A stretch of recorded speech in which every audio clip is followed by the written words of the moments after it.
Hey there, writer rebels. Have you ever wondered if the author's planner was the right thing for you to plan your year? Well, I bought it. I'm going to check it out and tell you all about it.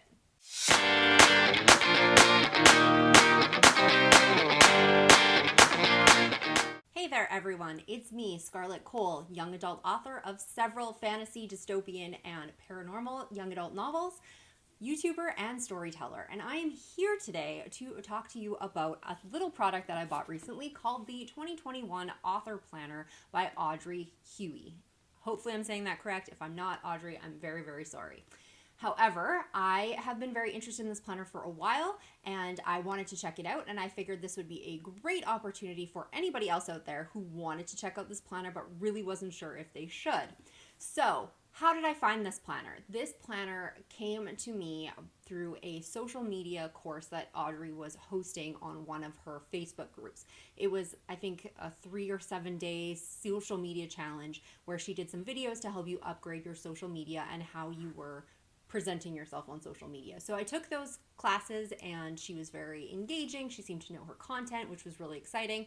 But she was also promoting this author planner. And as much as I found it fascinating, I have lots of planners. I was not looking for anything else. If you've been on my channel for a while, you know that I follow the Heart Breathing's HB90 course, which is like a 90-day planning course for anyone, but it does have a writer-author slant to it for sure, and I use the Kanban board and some of the things for that. In my normal planning, I do use some of the pieces of the HB90 planner. I don't use the full planner. I just use the pieces that I like, and the nice thing about that is that it is printable, so you can just take the pieces that you want and use them however you see fit. I will leave a link to her Etsy store in the description box below if you are interested in the HB90 planners. However, I only use bits and pieces of it, even though I have taken the course and I am using the tenets of that course for what I do. But typically, on a regular basis, I'm using a regular planner that I got from Michaels. It's a Reflections planner. If you use an Erin Condren Life planner, it's very similar to that. It's kind of like a knockoff of it. However, I do live in Canada, so no shipping and no exchange if I buy it at Michaels. I also have a full-size Happy planner that I use for my social media. I got it on sale, so I only use the monthly spreads, so I can see my entire month at a time, so I can plan my social media for every single month. Those are the three pieces that I'm using. So the HB90 stuff is mainly a lot of like the reflection and goal setting stuff. The regular Reflections planner is for my day-to-day stuff, and then my Happy planner is for my social media stuff.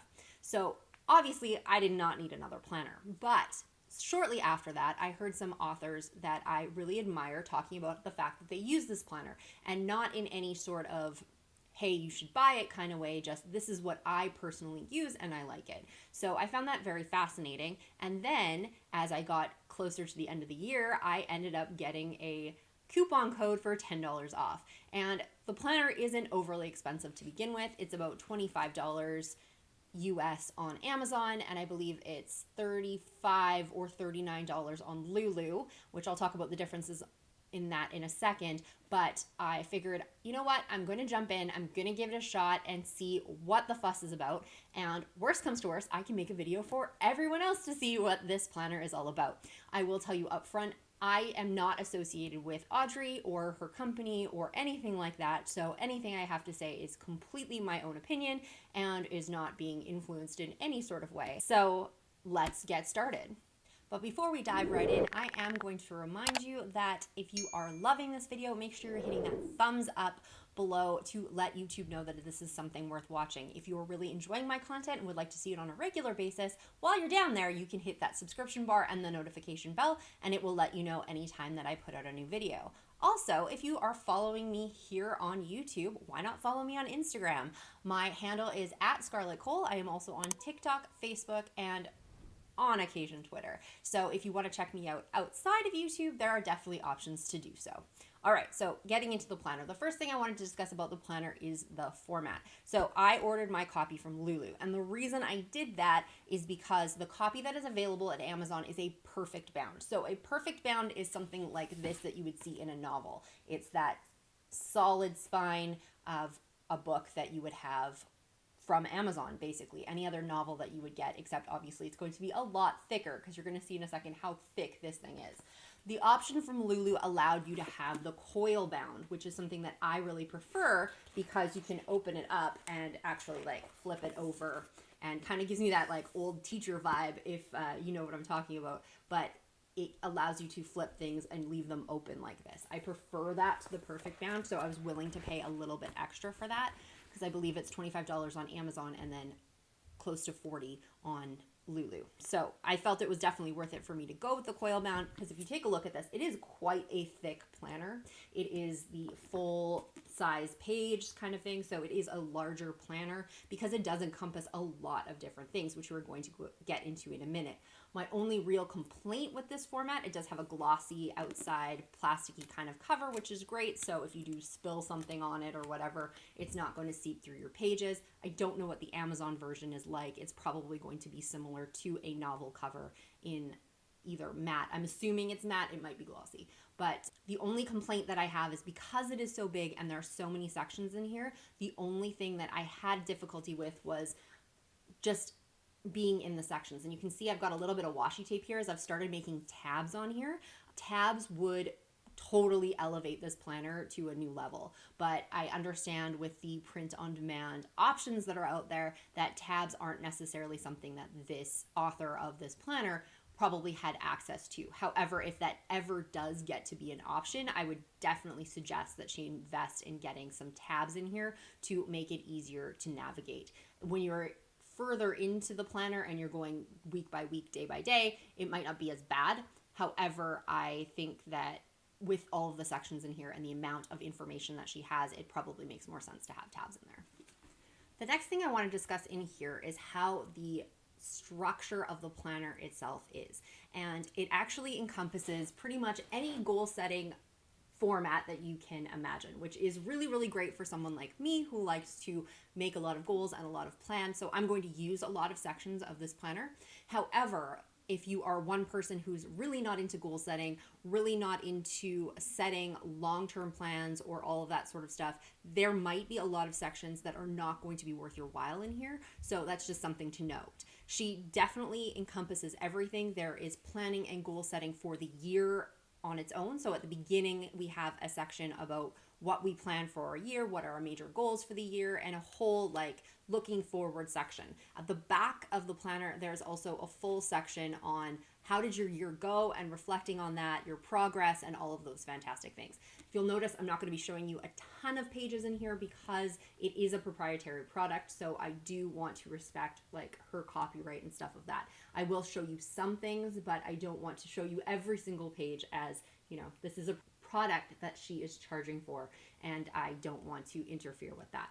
So there is definitely a reflection section at the back where it's going to have a lot of questions of how your year went and what you think you did well and where you improved and just kind of reflections on your year. And then there is a similar like go get 'em kind of thing at the beginning. This is not uncommon with a lot of different planners or planning systems. There is something like that with the HB90 system that I currently use. However, obviously the questions are going to be a little bit different format. She also does break this down into quarters, months, and weeks. So she does have goal setting and looking forward kind of pages for every quarter as well as every month and every week as well. I really, really like her weekly layout, which we're going to get into a little bit later. It has some great stuff on it that I really enjoy. So once we get into that weekly format, I'll be able to talk to you about that a little bit more.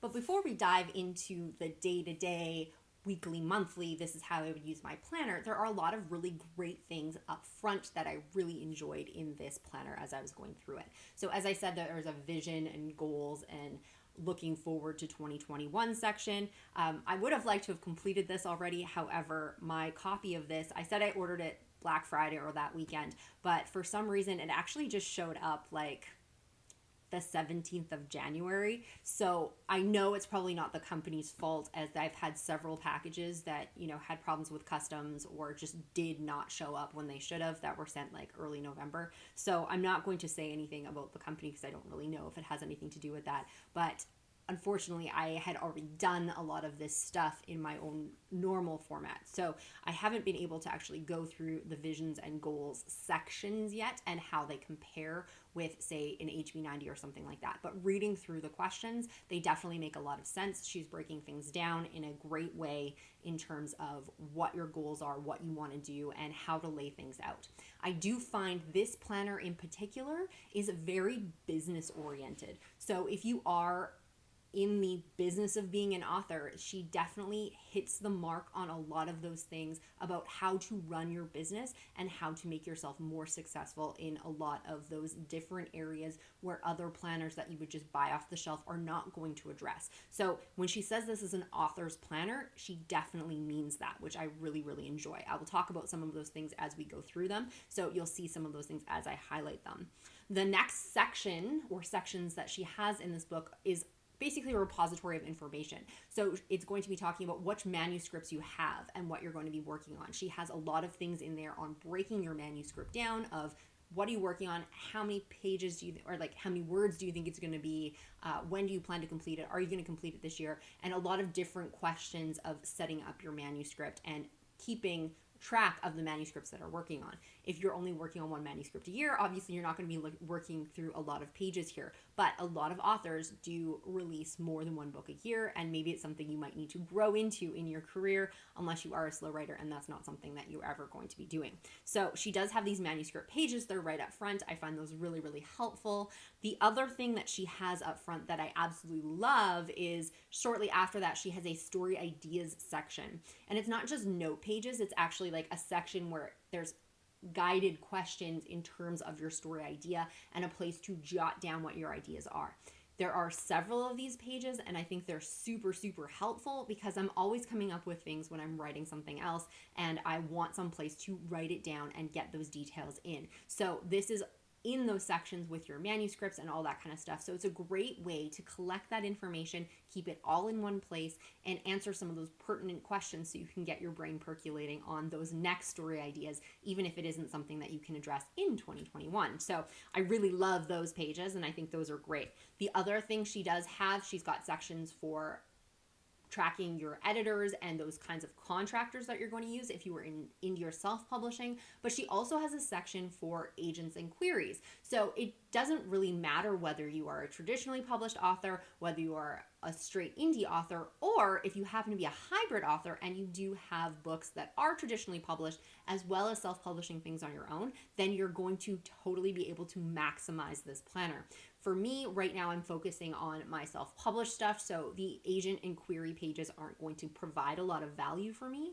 However, at the price point for this planner, I thought it made sense for me to give it a shot, and I'm okay with skipping those pages. If she was charging, let's say, upwards of $100 for this planner, then I'm probably going to be a little disappointed that there's going to be sections that I'm really not going to utilize.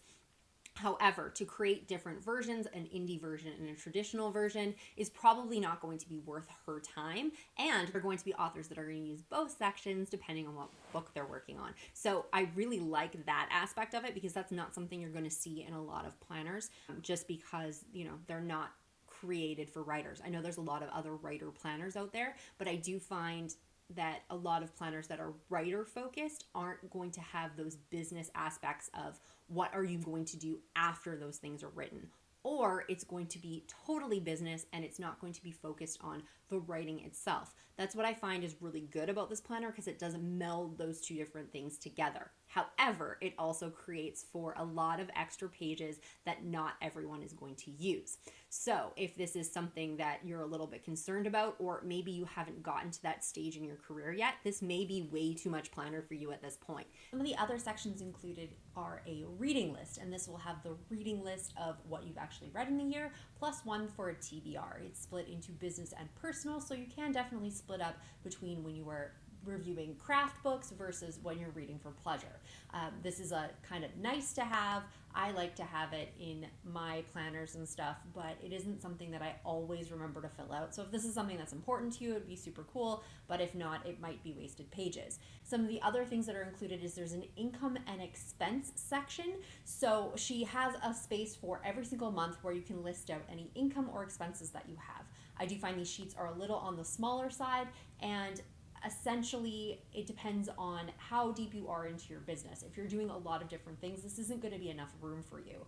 Plus, if you're like me, I'm a CPA during the day. So all of my income and expenses are recorded in a spreadsheet. I have formulas and all of these beautiful charts and everything that are going to record my income and expenses. So this is definitely not something that makes any difference to me. However, for some people, it may be a good thing to have. It also might just be a good place to jot down items that you're going to include in your other accounting later, but you want to make sure that you haven't forgotten about. So it does provide some value. However, I know in my personal experience, this entire section won't be used at all. I might actually even those pages out just to make it a little bit slimmer for me, as I know this isn't going to be something I'm going to use. They are pretty open-ended pages by month, so maybe I will use it as maybe a brainstorming thing for my YouTube videos or something like that, and repurpose those pages into something that works more for me. Speaking of YouTube, however, we get into the next large section before we get into the monthlies, and that is basically the marketing plan. So the marketing plan, it has a lot of different areas and places that you can focus your marketing and how you want to go about this strategically. I think this is a really good thing to think about at the beginning of the year, and there are other places throughout the months that she does have other places for you to discuss your marketing, ad strategy, whatever, in all of those different months. However, she also does have this strategy larger section at the beginning of the planner, which I think completely makes sense. One of the things that's also included in this marketing plan is a section for social media, and this was something that was really important to me because, as I said at the beginning of the video, I do keep a separate planner for my social media, and I like to look at my social media a month at a time. I like to be able to see all of my weeks, make sure that I'm not repeating anything too often, and make sure that I'm keeping up consistently with content, as well as to be able to see when is it a weekend, when is it this, when is it that, and holidays. So in hers, she does have a social media section at the beginning, not within the monthlies, for you to be able to see the months at a time. So in this particular instance, it's 4 months at a time. And so this isn't particularly it, but it's very similar to this, where we're going to see a bunch of months, so 4 at any given time to be able to look at, which is nice because that's a full quarter and then some that you can do your social media planning. So I really did like that she had that section in there, because now I don't have to keep a separate planner for my social media. The other thing that I really liked about her social media section is that for every single month, she also has a social media suggested plan. So it is a just template on that you could use of what kind of content you could be posting on your social media. I thought this was really, really helpful. However, she does have it at the beginning of every single month. And from what I can see, it's the same template for every month. I feel like that probably would have been more valuable to include it in the social media section at the beginning so people can see that template and not later on when they finally get into the months, which are later in the planner. Plus, if it's just going to be repeating the same thing over and over and over again, having it once would probably just be enough. The other thing that I think is missing is I don't really see a section for you to be able to copy that over into your monthly area. As much as I like to be able to go back to that social media plan in general, if we're going to have a social media page in the monthly, I think it would be really great to have a bottom section that's empty instead of just the template. So I could use the template to write in what my social media is for the month if I want to bring it out into my monthlies, but I essentially have to cross out all of the things that she suggested unless I'm using her suggested plan. A second blank one underneath would be helpful, or I can just simply flip back and forth once I create a tab going back to my social media. So this one I think is great because you can see your whole year and everything all makes sense at once, and you can see several months, but I do find that it's really segregated from the monthlies, which ends up being a bit of a problem. Once I create some tabs, it's going to be really easy to flip back and forth, so I don't think it's going to be that much of an issue. However, it is something to keep in mind if you want to be planning your social media, that there isn't really a social media section per se in the actual month. Like, there's more of a general overview, but not a place to specifically plan your social media for that month. The other thing is too, it would be nice to have that blank space or a smaller calendar in the particular month, because if I'm planning my social media at the beginning of the year, you might want to do more of an overall plan, like I'm going to do Music Mondays, I'm going to do this, this, and this. But when you come down to the actual month, you may have changes that you want to make. So instead of just doing exactly how you planned everything out at the beginning or planning as you go, this allows you to plan as you go, plus have a holistic plan for your social media.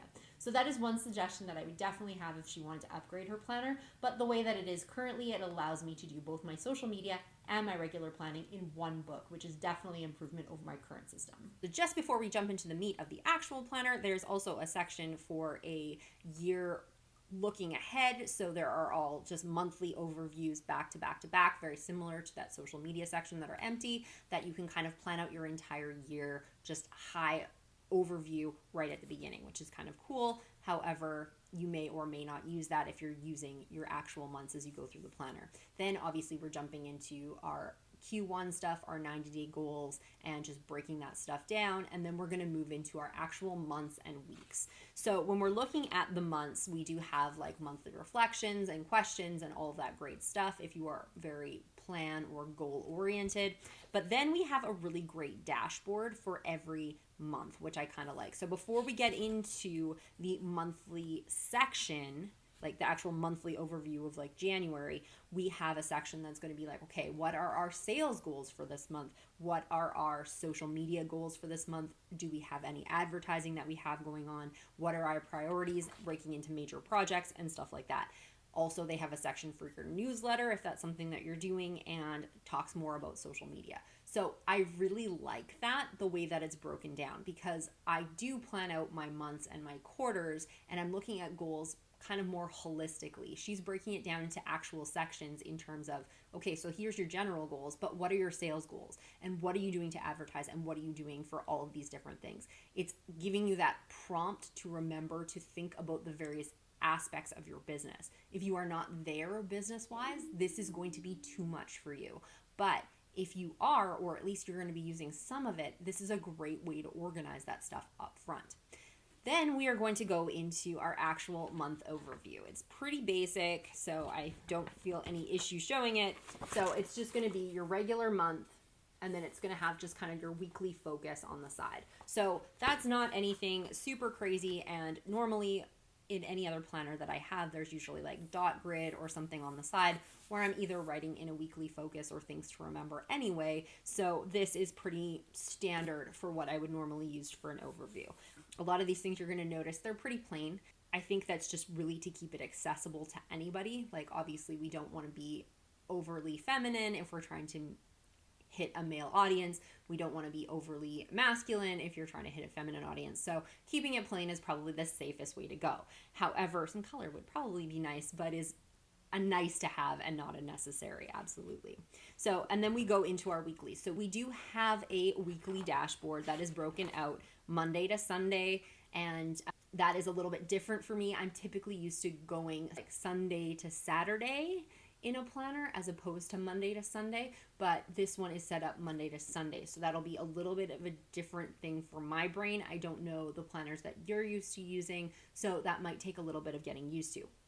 The thing that I really like about this is, although we do have a relatively simple plan here, she has a lot of things around it that totally make sense. So there are word count goals. There are focuses and priority sections. There are also things that are outside of your business in terms of, there's questions in terms of wellness targets to hit. And, you know, are you having fun? Are you getting out to other things in your life other than your business? So I think those are really great reminders, especially for authors, because they can really get involved into a project and kind of fall into them. So I think these are really, really great, and they've got some really great prompts on the side that I like and I think that I would probably use, and a lot of them I actually create on my own anyway. So in my regular planners, I do have sections on the side where I create, or I'll add notes, or I'll talk about what I'm reading or trying to get through certain chapters or whatever. This has already got some of that stuff set up for you, which is really, really nice to see. So basically, then it just kind of repeats itself for 12 months, and then we get to the end of the year, and the end of the year, we kind of have a look back, and then a lot of just sort of, you know, how I did, how many words did I write, what did I edit, what did I put out, what do I think I could do better, you know, have I improved on my social media visibility, all of that kind of stuff. And then at the very end, we have a bunch of notes pages. They're called My Musings in here, but they're basically just notes pages that are at the end. There are quite a few in here. So if you do like a lot of notes pages, there's a ton of notes pages in here. Personally, I never use the notes pages in any planner that I have. I prefer to have a notebook that's separate to record those sorts of things. So if I have something that I'm going to write it there. I'm going to write it out on my calendar. I'm going to write it somewhere else that isn't going to be at the back of my planner. But that's just something that I do. I know there's a lot of people who love notebook pages and will put a ton of things in there. The only thing I have used notebook pages for typically has been story ideas, and Audrey has already broken that down and actually has a story ideas section in here for me. So I probably will not use those notebook pages at all. So for me, they're kind of a waste of paper, but for some people that might be the best thing that they can have. So hopefully this is giving you a really good overview of what the 2021 Author's Planner is. And it's still relatively early in the year and a lot of really good things in here that you could definitely pick it up and use it going forward. It is a relatively good price point, I would think. So $25 for the perfect bound. Or if you want to get the coil version like mine, you're going to have to pay a little bit extra, but I still don't think it's totally out of the realm of pricing in terms of the amount of value that you get here. The other thing that I find really nice in here is that she does have a foreword to each section. So she is talking with some of her expertise as well as to, why are these things important and all of these things that we're doing, why should we be doing them, how we do them, and why that makes sense. So I think that she's definitely adding that professional value to it rather than just giving it to you and being like, here, run with it, have fun. So I think that's really, really great. In the end, I would say I'm definitely going to use this planner. We'll see at the end of the year how much I ended up using it, and maybe I can do a wrap-up video of how well this planner worked for me in 2021, but I am excited to use it. I am excited to create some more tabs so I can flip back and forth a little bit easier between some of these sections, but it is something that I'm really, really excited to be using. I think the best things for me are it gives me a place to collect some of that data that sometimes I have in notebooks in terms of like the story ideas and my manuscripts and all that kind of stuff. I love, love, love that it has the social media in here and it has it as a monthly overview because that's something I'm doing already in 2 different planners. So that brings that all together. I love that it has the business side of things in here that I can take a look at and that it will prompt me to remember to market my books, which is really, really helpful. My definite complaints, however, are a little bit on the navigation because it is a hefty planner. There's a lot of stuff in here. So flipping back and forth will probably be a little bit tiresome if I haven't created these tabs already. Also, I do find that there is a lot of pages that could be completely wasted if you aren't at that level of planning or you aren't at that level in your career. If you don't need a lot of these sections, there's a lot of pages that you aren't going to be using in here. So if you aren't a planner and you aren't a really detailed person, this is going to be way too much for you and a complete waste of money. But if you want to give yourself a chance at trying to plan a little bit better, I think this could be a really, really good addition to your planner repertoire. The other thing I forgot to mention is it also has some quote pages in here, which I absolutely adore. A lot of planners do have quote pages, but seeing them in there just makes me happy. So that's just something that I personally really like. So if you did want to check it out, I will leave the links for Amazon and for Lulu in the description box below. And please let me know if there's any other methods that you use or any planners that you enjoy. Include those in the comments and I would love to hear about it. I'm always interested in hearing about new planners and new systems. So if you have one that you absolutely adore, just let me know and we can talk about it. So thank you very much for watching. I hope you liked this in-depth look at the 2021 Author Planner by Audrey Hughey. And if you liked this video, make sure you're giving a thumbs up. And while you're down there, make sure you're hitting that subscription bar and the notification bell so you don't miss any videos coming from me. Thank you so much for watching and I will see you all next week.